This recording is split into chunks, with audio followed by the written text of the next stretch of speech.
আসসালামু আলাইকুম, this is Mujahidul Islam আবির। আপনাদের সবাইকে HTML কোর্সের পার্ট 1-এ স্বাগতম। এই ভিডিওতে আমরা দেখব basic structure of a website এবং software installation. Basic structure of ওয়েবসাইটে আমরা দেখব যে একটি ওয়েবসাইটের স্ট্রাকচার কেমন হয়, এবং সফটওয়্যার ইনস্টলেশন পার্ট থেকে আমরা শিখব যে কীভাবে আমরা আমাদের ফ্রন্ট এন্ড ডেভেলপমেন্ট করার জন্য আমাদের এনভায়রনমেন্ট ক্রিয়েট করতে পারি। তো চলুন শুরু করা যাক। এই পার্টে আমরা একটি ওয়েবসাইটের বেসিক স্ট্রাকচার সম্পর্কে জানব। যেহেতু আমরা একজন ফ্রন্ট এন্ড ডেভেলপার হব, সো ফ্রন্ট এন্ড ডেভেলপার হতে গেলে সর্বপ্রথম আপনাকে ওয়েবসাইটের বেসিক স্ট্রাকচার সম্পর্কে জানতে হবে।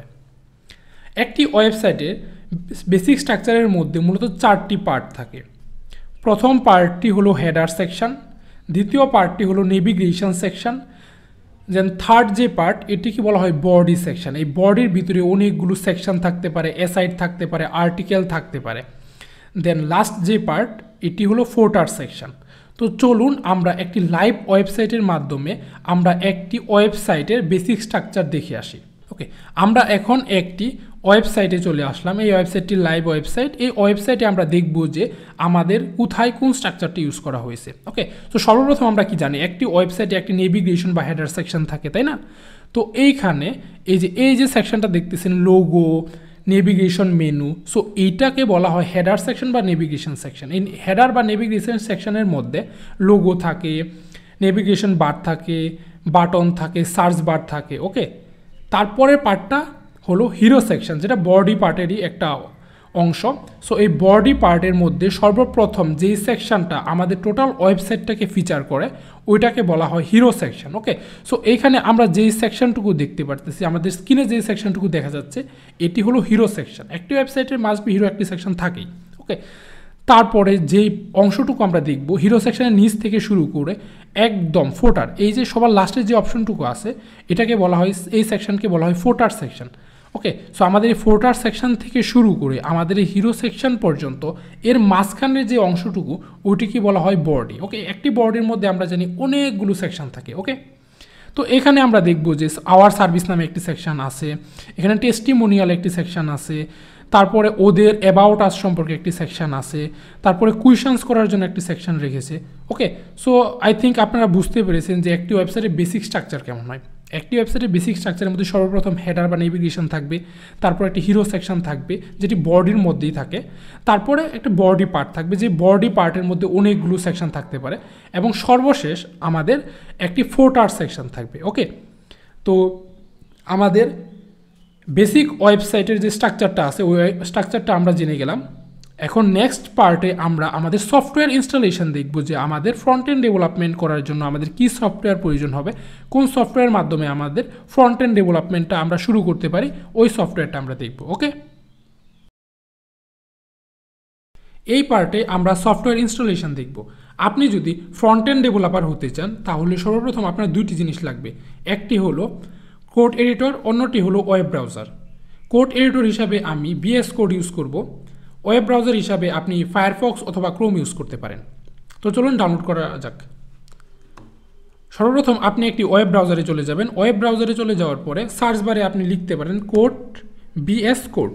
ওকে, VS কোড লেখার পরে আপনি এখানে VS কোডের ওয়েবসাইটটি পেয়ে যাবেন। পেয়ে যাওয়ার পরে আপনি এখান থেকে ডাউনলোড বাটনে ক্লিক করবেন। ডাউনলোড বাটনে ক্লিক করার পরে আপনি এখানে দেখতে পারবেন যে 3টি OS-এর জন্য দেয়া আছে। আপনার ডিভাইসটি যে OS-এ রান হয় ওই OS-এর ভার্সনটি আপনি ডাউনলোড করবেন। সাপোজ আপনার ডিভাইসটি উইন্ডোজে রান হচ্ছে, দেন আপনি এই উইন্ডোজের অপশনে ক্লিক করবেন। ক্লিক করলে আপনার VS কোডটি ডাউনলোড হওয়া শুরু করবে। ওকে, এখানে ডাউনলোড হওয়া শুরু করেছে, সো একটু টাইম নেবে ডাউনলোড হতে। ডাউনলোড হওয়ার পরে আমরা আমাদের সফটওয়্যারটি ইনস্টল করব।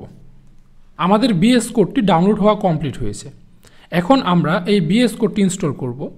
এটার জন্য আপনি যে ফাইলটি ডাউনলোড করেছেন ওই ফাইলটির উপর ডাবল ক্লিক করবেন। ক্লিক করার পরে একটা পপআপ আসবে যেটিতে আমরা রানে ক্লিক করব। রানে ক্লিক করার পরে আবার একটি পপআপ আসবে, এখানে আমরা আই অ্যাকসেপ্ট দ্য এগ্রিমেন্ট এটাতে ক্লিক করব। ক্লিক করে নেক্সটে ক্লিক করব। ক্লিক করার পরে এখানে দেখাচ্ছে যে আপনার এই কোড এডিটরের যে লোকেশনটা ওটা কোথায় রাখতে চাচ্ছেন। আপনি চাইলে এখানে ব্রাউজে ক্লিক করে এটা চেঞ্জ করে দিতে পারেন আপনার ইচ্ছা মতো, বাট আমি ডিফল্টভাবে যেটি আছে এটি রাখছি।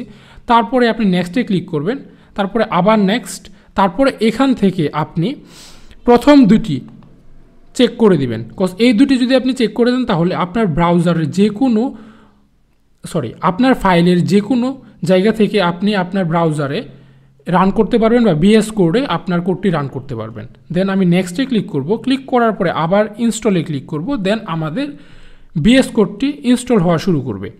ওকে, বিএস কোডটি ইনস্টল হতে হালকা একটু টাইম নেবে, একটু ওয়েট করি আমরা।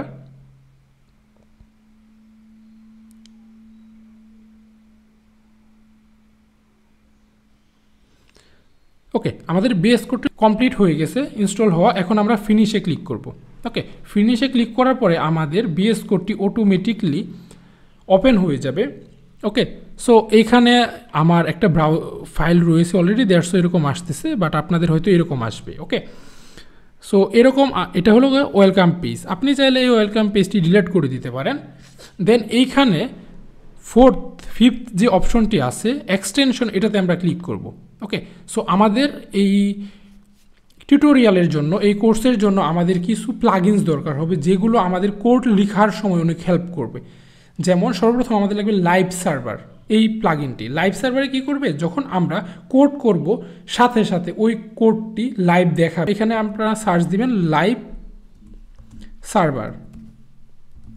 ওকে, লাইভ সার্ভার সার্চ দেওয়ার পরে এখানে আমাদের লাইভ সার্ভারটি চলে আসছে। ওকে, সো এই লাইভ সার্ভারটি আমরা ইনস্টল করে নিব।